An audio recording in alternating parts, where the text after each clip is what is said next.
को ट्रांसमिशन दो वर्ड से मिलकर बना है। फर्स्ट है को और दूसरा है ट्रांसमिशन। ट्रांसमिशन मैं इसके पहले की वीडियो में बता चुका हूं, एक्सप्लेन कर चुका हूं कि व्हाट इज ट्रांसमिशन। अब यहां पर हमको एक्सप्लेन करना है व्हाट इज को ट्रांसमिशन। मतलब ट्रांसमिशन के साथ क्या हो रहा है। मतलब ट्रांसमिशन के को मतलब होता है सहयोगी। मतलब ट्रांसमिशन को जो भी मैसेज है, जो भी मैसेज नर्व को क्या करना है, इफेक्टर सेल को देना है, उसको क्या सिर्फ एक ही बंदा दे रहा है या कई लोग मिलके दे रहे हैं।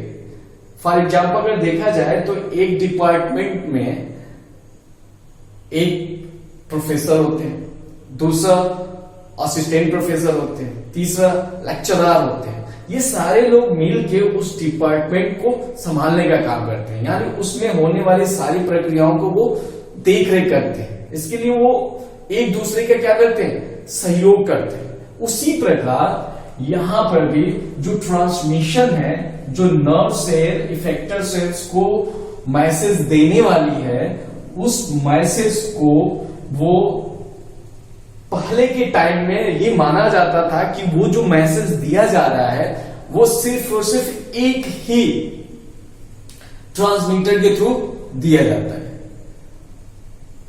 बट समय गुजरता गया और ये चीज देखा गया और नाउ ए डे ये रिसर्च से पता चला है कि नर्व जो कम्युनिकेट कर रही है दूसरे इफेक्टर सेल से, उसमें सिर्फ एक ही ट्रांसमीटर न जाके उसके साथ कई सहयोगी ट्रांसमीटर्स जाते हैं उस मैसेज को अच्छी तरह से समझाने के लिए। पुराने जमाने में यह माना जाता था कि एक one neurons secrete one transmitter.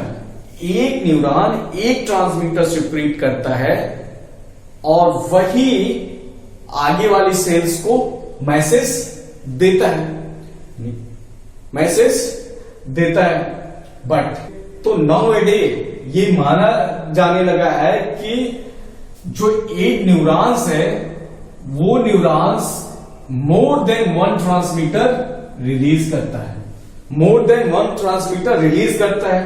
अब जो more than one transmitter release करता है तो साइंटिस्टों ने देखा कि ये जो ट्रांसमीटर रिलीज कर रहा है वो दो तरह के। एक जो कि पहले की थ्योरी में बताया जाता था कि एक ही न्यूरोट्रांसमीटर रिलीज हो रहा है, वो तो होता ही होता है, उसके साथ कुछ सहयोगी जो है न्यूरोट्रांसमीटर्स रिलीज होते हैं। और सहयोगी का मतलब होता है कि जो प्राइमरी वाला काम कर रहा है उसी काम को अच्छी तरीके से और अच्छी फिनिशिंग देने के लिए सहयोगी जो है उसके साथ लगे होते। तो जब एक साथ दो ट्रांसमीटर रिलीज होने लगे तो अब उनका नामकरण की जरूरत पड़ी। जो न्यूरोट्रांसमीटर रिलीज हो रहे हैं उनका नामकरण किया जाए, उनको डिफरेंशिएट किया जाए कि कौन क्या है, तभी तो पता चलेगा कि मोर देन वन है तो वो कर क्या रहे। तो जो मोर देन वन रिलीज हुए तो ये देखा गया कि जो कि पहले की थ्योरी थी कि one neurons one transmitter release कर रहा है, तो वो जो ट्रांसमीटर था उसका नाम दिया गया primary transmitter, main transmitter. Primary का मतलब हुआ मेन ट्रांसमीटर, पहला माने जो पहले था। और ये कैसा होता है, मेन ट्रांसमीटर, मुख्य काम इसी को करना है और साथ में इसी के काम को जो भी उसका काम है या तो एक्साइटेशन का होगा या तो इनहिबिशन का होगा। तो जो भी इसका काम है उस काम को क्या अच्छे से फिनिश करने के लिए कुछ सहयोगी न्यूरोट्रांसमीटर भी साइनेप्टिक क्लेफ्ट में रिलीज किए गए और उन दूसरे जो न्यूरोट्रांसमीटर्स थे उनको ग्रुप बना के बोल दिया गया कि वो क्या है, वो है को ट्रांसमीटर। जब को ट्रांसमीटर की स्टडी किया गया तो को ट्रांसमीटर डिफरेंट प्रकार के आपको मिले। कुछ एग्जाम्पल हमने यहां पर लिख रखा है। फॉर एग्जाम्पल प्यूरिन बेस होता है और वो बेस जो है वर्क करता है एज ए को ट्रांसमीटर। और प्यूरिन को आपको पता है कि उसके कई फॉर्म पाए जाते हैं, उसमें से दो फॉर्म इंपॉर्टेंट है, वो है ATP adenosine triphosphate. Adenosine triphosphate आप लोग ये जानते होंगे कि ये एनर्जी का एक क्वाइन है जो माइटोकॉन्ड्रिया के भीतर बनता है। तो ये एटीपी की एक रिसाइकिल बनती है। एटीपी, ये जो सिक्के हैं, एनर्जी के जो सिक्के हैं, वो एक जगह स्टोर होते हैं और वो स्टोरेज सहयोगी का काम करता है किसके साथ? प्राइमरी ट्रांसमीटर के साथ। दूसरा एडिनोसिन यानी मोनोफॉस्फेट, जो एडिनोसिन है वो भी वर्क करता है एज ए को ट्रांसमीटर और सहयोगी की तरह काम करता है प्राइमरी ट्रांसमीटर के साथ। प्राइमरी ट्रांसमीटर का एग्जांपल हमने लिख रखा है, that is the acetylcholine, noradrenaline, ephedrine, dopamine. ढेर सारे न्यूरोट्रांसमीटर, प्राइमरी न्यूरोट्रांसमीटर आपको आगे चल के स्टडी करना होगा, वो चीज वहां पर देख लें। तो को ट्रांसमीटर का पहला एग्जांपल हमने देखा प्यूरिन। दूसरा अगर हम एग्जांपल देखते हैं तो पेप्टाइड्स। और पेप्टाइड्स को ट्रांसमीटर का अगर एग्जांपल देखा जाए तो दो एग्जांपल मेन आपको मिलता है। एक मिलता है आपका वीआईपी का फुल फॉर्म है vasoactive intestinal peptides. Intestinal peptides, इसी से पता चल जा रहा है क्या चीज, ये कहां पाया जाएगा? इंटेस्टाइन में पाया जाएगा। दूसरा एग्जांपल है न्यूरोपेप्टाइड्स वाई। ये सब्सटेंस पी टाइप का न्यूरोट्रांसमीटर है। तीसरे टाइप का जो वो है नाइट्रिक ऑक्साइड। नाइट्रिक ऑक्साइड कहीं कहीं प्राइमरी का काम करता है और कहीं कहीं को ट्रांसमीटर का काम करता है। अब एक चीज और, इस चीज जानने की जरूरत है कि जो को ट्रांसमीटर्स हैं क्या कहीं और पाए जाए, कहीं और रहेंगे तो काम सहयोग कर पाएंगे? बिल्कुल ही नहीं। दोनों को, प्राइमरी और को ट्रांसमीटर, इन दोनों को कहां रहना पड़ेगा? एक साथ रहना पड़ेगा, तभी तो काम को अच्छी तरह से करेंगे। अगर स्टिमुलेशन का काम करना है तो अगर प्राइमरी वाला स्टिमुलेशन का काम कर रहा है तो सेकेंड जो आपका को ट्रांसमीटर है वो भी तो वहां पर पहुंचना चाहिए और साथ रहेगा, तभी तो अच्छे तरह से काम करेगा। इसीलिए जो को ट्रांसमीटर्स होते हैं वो भी प्रेजेंट होते हैं कहां पे? सेम न्यूरॉन के एक्सॉन में प्रेजेंट होते हैं, but in different synaptic vesicle. मतलब एक ही न्यूरॉन्स के जो एक्सॉन का टर्मिनल है उस टर्मिनल में पाया जाएगा, बट डिफरेंट वेसाइकिल में होगा। यानी एक प्राइमरी न्यूरोट्रांसमीटर का वेसाइकिल होगी और एक आपके को ट्रांसमीटर का वेसाइकिल होगी। अब इस चीज को और भी बढ़िया से डायग्राम के रूप में देखते हैं। ये जो हमने डायग्राम, फर्स्ट डायग्राम ए जो बनाया है वो पैरासिम्पैथेटिक का हमने एग्जाम्पल लेके बनाया है, और दूसरा जो एग्जाम्पल हमने बनाया है बी, ये सिंपैथेटिक नर्वस सिस्टम को लेके बनाया है।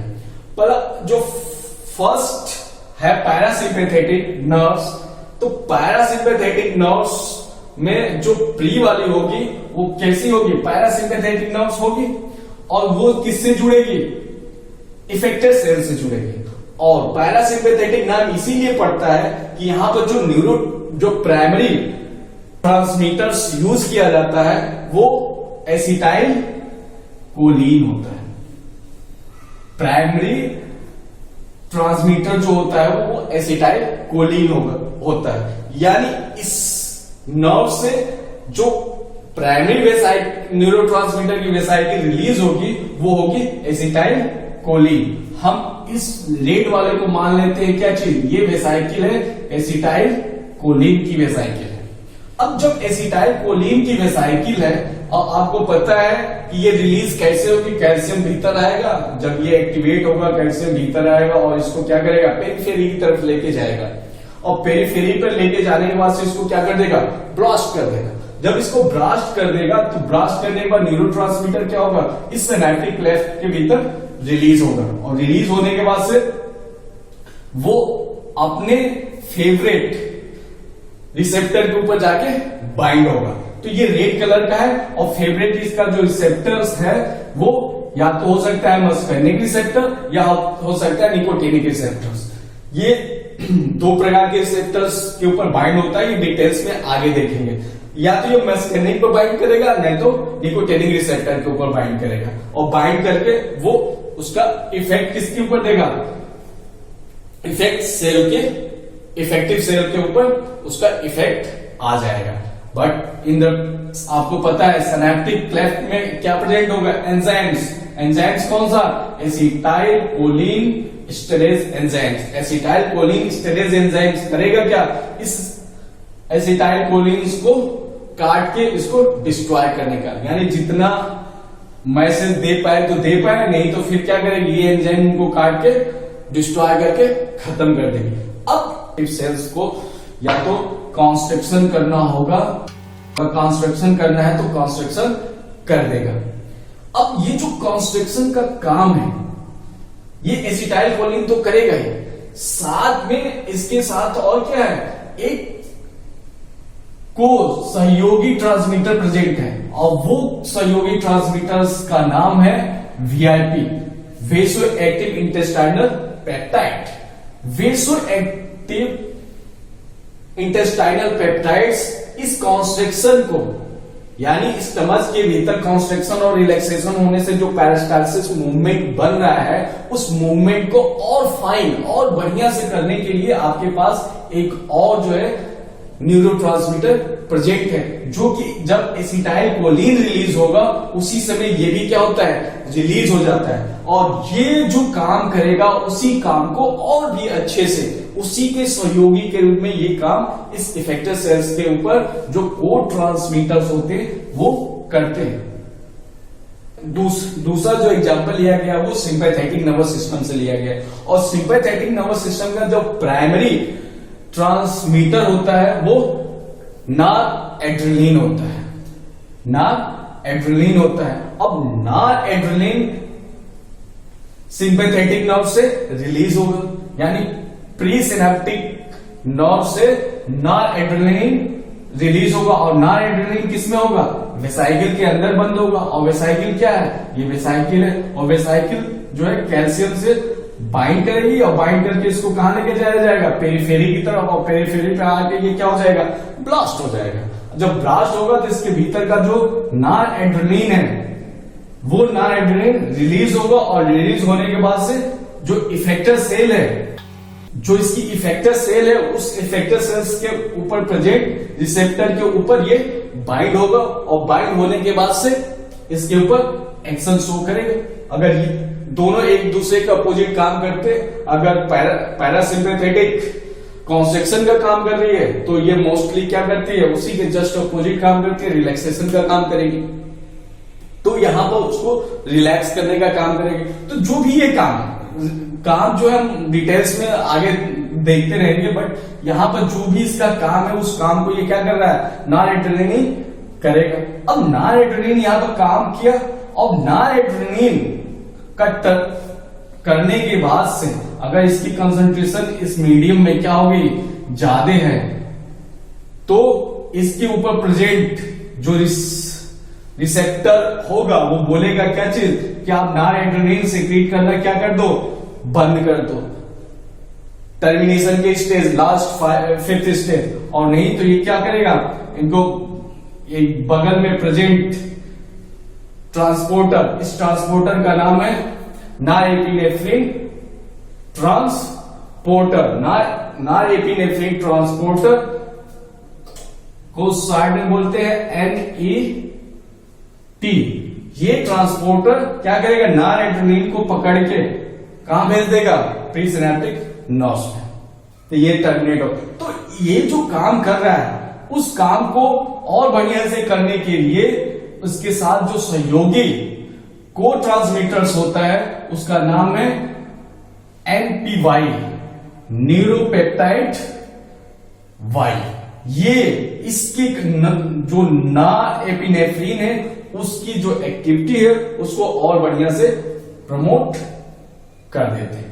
यानी इस चीज को देखने से ये पता चल रहा है कि जो को ट्रांसमीटर्स हैं वो कुछ नहीं, वो प्राइमरी ट्रांसमीटर्स के जो इफेक्ट है उसी को और अच्छे से फिनिश करने का काम करते हैं। अगर आपको को ट्रांसमीटर में और भी अगर कोई जानकारी लेना होगा तो आप हमारे जो है कमेंट्स बॉक्स में कमेंट्स कीजिएगा, उसके अकॉर्डिंग मैं आपको जो है जानकारी जो है दूंगा।